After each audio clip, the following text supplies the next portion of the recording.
বিলাস যথাসময়ে কাছারিতে আসিয়া নিজের কাজ করিয়া বাড়ি চলিয়া যাইত। নিতান্ত প্রয়োজন হইলে কর্মচারী পাঠাইয়া বিজয়ের মত লইত, কিন্তু আপনি আসিত না।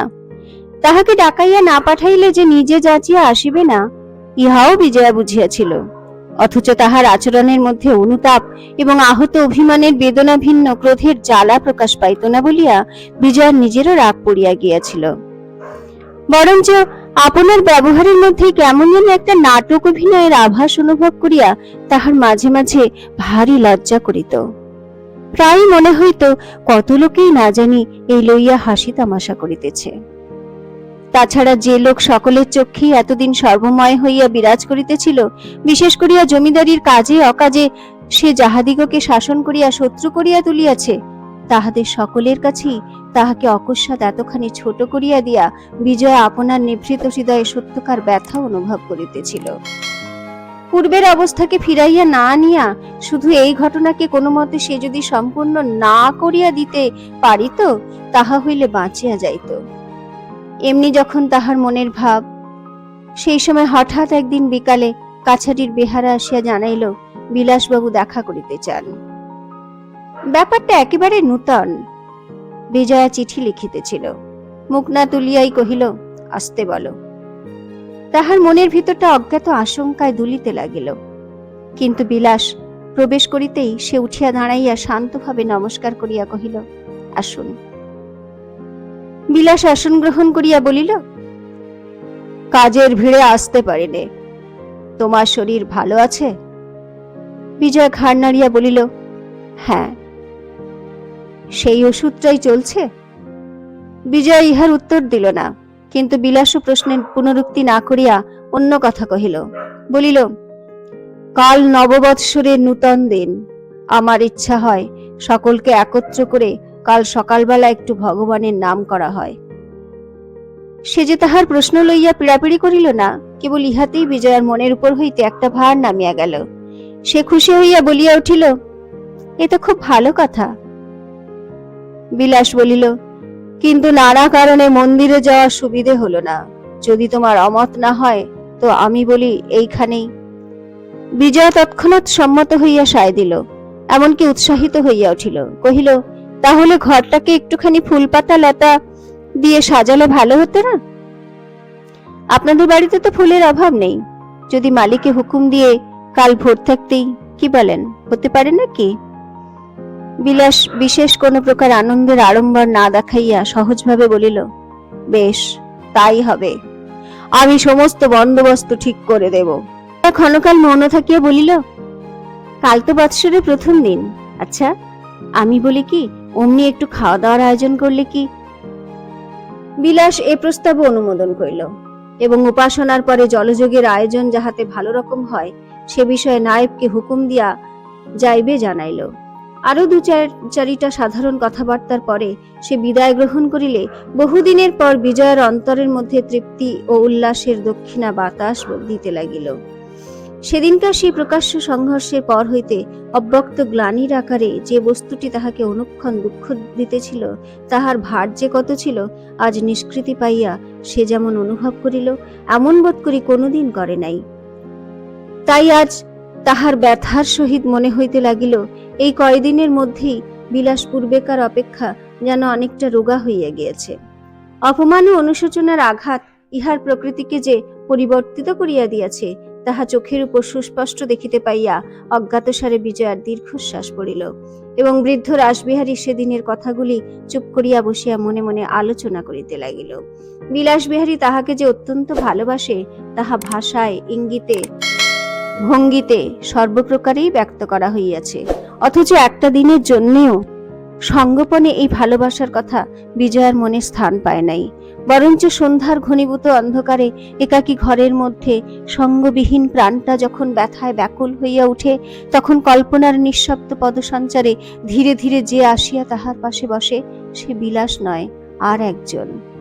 অলস মধ্যাহ্নে বইয়ে যখন মন বসে না, সেলাইয়ের কাজও অসহ্য বোধ হয়, প্রকাণ্ড শূন্য বাড়িটা রবি করে খাঁ খাঁ করিতে থাকে, তখন সুদূর ভবিষ্যতে একদিন এই শূন্য গৃহই পূর্ণ করিয়া যে ঘরকন্যার স্নিগ্ধ ছবিটি তাহার অন্তরে ধীরে ধীরে জাগিয়া উঠিতে থাকে, তাহার মধ্যে কোথাও বিলাসের জন্য এতটুকু স্থান থাকে না। অথচ যে লোকটি সমস্ত জায়গা জুড়িয়া বসে, সংসার যাত্রার দুর্গম পথে সহায় বা সহযোগী হিসাবে মূল্য তাহার বিলাসের অপেক্ষা অনেক কম। সে যেমন অপটু তেমনি নিরুপায়, বিপদের দিনে ইহার কাছে কোনো সাহায্যই মিলিবে না। তবুও এই অকেজো মানুষটারই সমস্ত অকাজের বোঝা সে নিজে সারা জীবন মাথায় লইয়া চলিতেছে মনে করিতেও বিজয়া সমস্ত দেহ মন অপরিমিত আনন্দ বেগে থরথর করিয়া কাঁপিতে থাকে। বিলাস চলিয়া গেলে বিজয়ার এই মনোভাবের আজও যে কোনো ব্যতিক্রম ঘটিল তাহা নহে, কিন্তু আজ সে বিনা প্রার্থনায় বিলাসের দোষের পুনর্বিচারের ভার হাতে তুলিয়া লইল এবং ঘটনাচক্রে তাহার স্বভাবের যে পরিচয় প্রকাশ পাইয়াছে, বাস্তবিক স্বভাব যে তাহার এত হীন নহে, কাহারও সহিত কোনো তর্ক না করিয়া সে আপনা আপনি তাহা মানিয়া লইল, এমনকি নিরতিশয় উদারতার সহিত ইহাও আজ সে আপনার কাছে গোপন করিল না যে বিলাসের মতো মানসিক অবস্থায় পড়িয়া জগতে অধিকাংশ লোকেই হয়তো ভিন্নরূপ আচরণ দেখাইতে পারিত না। সে যে ভালোবাসিয়াছে এবং ভালোবাসার অপরাধী তাহাকে লাঞ্ছিত এবং দণ্ডিত করিয়াছে, ইহাই বারবার স্মরণ করিয়া আজ সে করুণা মিশ্রিত মমতার সহিত তাহাকে মার্জনা করিল। সকালে উঠিয়া শুনিল বহু পূর্বেই লোকজন লইয়া ঘর সাজানোর কাজে লাগিয়া গিয়াছে। তাড়াতাড়ি প্রস্তুত হইয়া নিচে নামিয়া আসিয়া লজ্জিত ভাবে কহিল, আমাকে ডেকে পাঠাননি কেন? বিলাস স্নিগ্ধ স্বরে বলিল, দরকার কি? বিজয় একটু হাসিয়া প্রসন্ন মুখে জবাব দিল, আমি বুঝি এতই অকর্মণ্য যে এদিকেও কিছু সাহায্য করতে পারিনি? আচ্ছা, এখন বলুন আমি কি করব? অনেক দিনের পর বিলাস আজ হাসিল, কহিল, তুমি শুধু নজর রাখো আমাদের কাজে ভুল হচ্ছে কিনা। আচ্ছা বলিয়া বিজয় হাসি মুখে একটা কোচের উপর গিয়া বসিল। খানিক পরে প্রশ্ন করিল, খাবার বন্দোবস্ত? বিলাস ফিরিয়া চাহিয়া বলিল, সমস্ত ঠিক হচ্ছে, কোনো চিন্তা নেই। আচ্ছা, আমি কেন সেই দিকেই যাইনে? বেশ তো, বলিয়া বিলাস পুনরায় কাজে মন দিল। বেলা 8টার মধ্যেই সমস্ত আয়োজন সম্পূর্ণ হইয়া গেল। ইতিমধ্যে বিজয় অনেকবার আনাগোনা করিয়া অনেক ছোটখাটো ব্যাপারে বিলাসের পরামর্শ লইয়া গেছে, কোথাও বাধে নাই। না জানিয়া কখন যে সঞ্চিত বিরোধের গ্লানি কাটিয়া উভয়ের কথাবার্তার পথ এমন সহজ ও সুগম হইয়া গিয়াছিল, দুজনের কেহই বোধ করি খেয়াল করে নাই। বিজয়া হাসিয়া বলিল, আমাকে একেবারে অপদার্থ মনে করে বাদ দিলেন, কিন্তু আমিও আপনার একটা ভুল ধরেছি, তা বলছি। বিলাস একটু আশ্চর্য হইয়া জিজ্ঞাসা করিল, অপদার্থ একবারও মনে করিনি, কিন্তু ভুল কি রকম? বিজয়া বলিল, আমরা আছি তো মোটে 4-5 জন, কিন্তু খাবারের আয়োজন হয়ে পড়েছে প্রায় 20 জনের, তা জানেন? বিলাস কহিল, সে তো বটেই, বাবা তার কয়েকজন বন্ধু বান্ধবকে নিমন্ত্রণ করেছেন, তারা কজন, কে কে আসবেন তা তো ঠিক জানি নে। বিজয় ভয়ানক বিস্ময়াপন্ন হইয়া কহিল, কই, সে তো আমাকে বলেননি। বিলাস নিজেও বিস্মিত হইয়া জিজ্ঞাসা করিল, এখান থেকে কাল আমি যাবার পরে বাবা তোমাকে চিঠি লিখে জানাননি? না। কিন্তু তিনি যে স্পষ্ট বললেন। বিলাস থমকিয়া গেল। বিজয় প্রশ্ন করিল, কি বললেন? বিলাস ক্ষণকাল স্থির থাকিয়া কহিল, হয়তো আমারই শুনবার ভুল হয়েছে, তিনি চিঠি লিখে জানাবেন বলে বোধ করি ভুলে গেছেন। বিজয় আর কোনো প্রশ্ন করিল না, কিন্তু তাহার মনের ভিতর জ্যোৎস্নার প্রসন্নতা সহসা যেন মেঘে ঢাকিয়া গেল। 8 ঘন্টা পরে রাসবিহারী স্বয়ং আসিয়া উপস্থিত হইলেন এবং বেলা 9টার মধ্যেই তাহার নিমন্ত্রিত বন্ধুর দল একে একে দেখা দিতে লাগিলেন। ইহাদের সকলেই ব্রাহ্ম সমাজের নহেন, সম্ভবত তাহারা রাসবিহারীর স্বনির্বন্ধ অনুরোধ এড়াইতে না পারিয়াই আসিতে বাধ্য হইয়াছিলেন।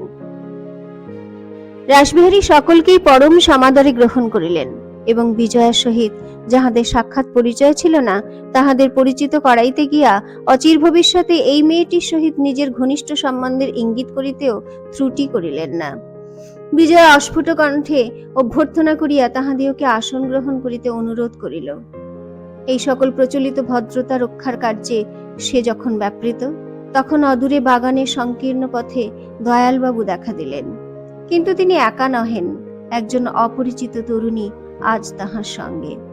মেয়েটি সুশ্রী, বয়স বোধ করি বিজয়ার অপেক্ষা কিছু বেশি। কাছে আসিয়া দয়াল তাহাকে আপনার ভাগ্নি বলিয়া পরিচয় দিলেন। নাম নলিনী, কলিকাতার কলেজে বিয়ে পড়ে। এখনো গরমের ছুটি শুরু হয় নাই বটে, কিন্তু মামির অসুখে সেবা করিবার জন্য কিছু পূর্বেই দিন 2 হইল মামার কাছে আসিয়াছে এবং স্থির হইয়াছে গ্রীষ্মের অবকাশটা এইখানেই কাটাইয়া যাইবে। নলিনীকে যে বিজয়া কলিকাতায় একেবারে দেখে নাই তাহা নহে, কিন্তু আলাপ ছিল না। তথাপি এতগুলি পরিচিত ও অপরিচিত পুরুষের মধ্যে আজ সেই তাহার কাছে সকলের চেয়ে অন্তরঙ্গ বলিয়া মনে হইল। বিজয়া 2 হাত বাড়াইয়া তাহাকে গ্রহণ করিয়া ঘরের মধ্যে টানিয়া আনিল এবং পাশে বসাইয়া ভাব করিতে আরম্ভ করিয়া দিল। উপাসনা 9:30টার সময় শুরু করিবার কথা। তখনও কিছু বিলম্ব ছিল বলিয়া সকলেই বাহিরের বারান্দায় দাঁড়াইয়া আলাপ করিতেছিলেন। এমন সময় রাসবিহারী উচ্চকণ্ঠ ঘরের মধ্য হইতে শোনা গেল। তিনি অত্যন্ত আদর করিয়া কাহাকে যেন বলিতেছেন, এসো বাবা, এসো, তোমার কত কাজ, তুমি যে সময় করে আসতে পারবে এ আমি আশা করিনি। এই সম্মানিত কাজের ব্যক্তিটি কে জানিবার জন্য বিজয়া মুখ তুলিয়া সম্মুখেই দেখিল নরেন্দ্র। কিন্তু অসম্ভব বলিয়া হঠাৎ তাহার প্রত্যয় হইল না। নলিনীও একই সঙ্গে কৌতূহল বশে মুখ তুলিয়া কহিল, নরেন্দ্র বাবু। রাসবিহারী তাহাকে আহ্বান করিয়াছেন এবং সে সেই নিমন্ত্রণ রাখিতে এই বাটিতে প্রবেশ করিয়াছে। ঘটনাটা এমনই অচিন্তনীয় যে বিজয়ার সমস্ত চিন্তা শক্তি পর্যন্ত যেন বিপর্যস্ত হইয়া গেল। আর সে সেদিকে মুখ তুলিয়া চাহিতে পারিল না। কিন্তু রাসবিহারীর সবিনয় অভ্যর্থনা স্পষ্ট শুনিতে পাইল এবং পরক্ষণেই উভয়কে লইয়া রাসবিহারী ঘরের মধ্যস্থলে আসিয়া দাঁড়াইলেন। সঙ্গে সঙ্গে অনেকেই আসিলেন। তখন বৃদ্ধ শান্ত গম্ভীর স্বরে এই 2টি যুবককে সম্বোধন করিয়া কহিতে লাগিলেন, তোমাদের বাপেদের সম্পর্কে তোমরা দুজনে যে ভাই হও এই কথাটাই আজ তোমাদের আমি বিশেষ করে বলতে চাই বিলাস। বনমালী গেলেন, জগদীশ গেছেন, আমারও ডাক পড়েছে। ইহ জগতে আমাদের যে শুধু দেহ ব্যতীত আর কিছুই ভিন্ন ছিল না, এ কথা তোমরা আজকালকার ছেলেরা হয়তো বুঝবে না, বোঝাও সম্ভব নয়। আমি বোঝাতেও চাই নে। শুধু কেবল আজ নববৎসরের এই পুণ্য দিনটিতে তোমাদের উভয়ের কাছে অনুরোধ করতে চাই যে তোমাদের গৃহ বিচ্ছেদের কালি দিয়ে এই বৃদ্ধের বাকি দিন কটা আর অন্ধকার করে তুলো না। তাহার শেষ কথাটা কাঁপিয়া উঠিয়া ঠিক যেন কান্নায় রুদ্ধ হইয়া গেল। নরেন আর সহিতে পারিল না। সে অগ্রসর হইয়া বিলাসের একটা হাত নিজের ডান হাতের মধ্যে টানিয়া লইয়া আবেগের সহিত কহিল, বিলাস বাবু, আমার সকল অপরাধ আপনি মাফ করুন, আমি ক্ষমা চাইছি। প্রত্যুত্তরে বিলাস হাত ছাড়িয়া দিয়া নরেন্দ্রকে সবলে আলিঙ্গন করিয়া বলিয়া উঠিল, অপরাধ আমিই করেছি নরেন, আমাকেই তুমি ক্ষমা করো। বৃদ্ধ রাসবিহারী মুদিত নেত্রে কম্পিত মৃদু কণ্ঠে বলিয়া উঠিলেন, হে সর্বশক্তিমান পরম পিতা পরমেশ্বর, এই দয়া এই করুণার জন্য তোমার শ্রীপাদ পদ্মে আমার কোটি কোটি নমস্কার। এই বলিয়া তিনি 2 হাত জোড় করিয়া কপালে স্পর্শ করিলেন এবং চাদরের কোণে চক্ষু মার্জনা করিয়া কহিলেন, আজিকার শুভ মুহূর্ত তোমাদের উভয়ের জীবনে অক্ষয় হোক, আপনারাও আশীর্বাদ করুন। এই বলিয়া তিনি বিস্ময় বিহবল অভ্যাগত ভদ্রলোক দিগের মুখের প্রতি দৃষ্টিপাত করিলেন। দয়াল ভিন্ন কেহই কিছু জানিতেন না, সুতরাং এই মর্মস্পর্শী করুণ অনুষ্ঠানের যথার্থ তাৎপর্য হৃদয়ঙ্গম করিতে না পারিয়া ইহাদের বাস্তবিক বিস্ময়ের পরিসীমা ছিল না। রাসবিহারী চক্ষের পলকে তাহা অনুভব করিয়া তাহাদের প্রতি চাহিয়া স্নিগ্ধভাবে একটু হাস্য করিয়া বলিলেন, মেয়েরা যে বলে শাকের করাত আস্তে কাটে যেতেও কাটে, আমারও হয়েছিল তাই, আমার এও ছেলে ও ছেলে বলিয়া নরেন বিলাসকে চোখের ইঙ্গিতে দেখাইয়া কহিলেন, আমার ডান হাতে যেমন ব্যথা বাঁ হাতেও তেমনি। কিন্তু আপনাদের কৃপায় আজ আমার বড় শুভ দিন, বড় আনন্দের দিন। আমি কি আর বলবো।